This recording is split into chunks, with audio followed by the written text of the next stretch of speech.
Рамиль Сармасов прочтет вам стихотворение из Хака Машбаша «Черкесска», для того, чтобы вы совсем хорошо поняли, что же это такое. Пожалуйста, Рамиль.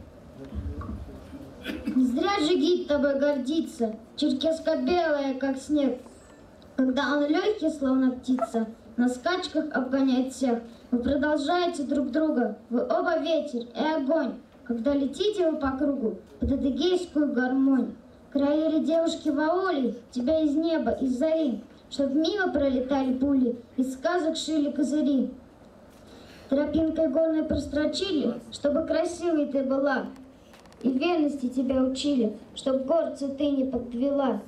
Ты узнавала век за веком, что значит радость и беда.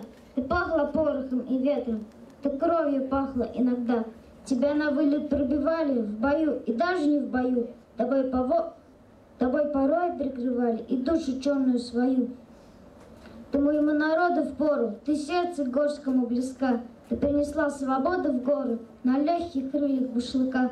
Не зря Джигит тобой гордится, черкеска белая, как снег. Когда он легкий, словно птица, на скачках обгоняет всех. Ты учишь мужеству Джигита, добру и легкости орла. И хоть по мне черкеска сшита, всему Кавказу подошла.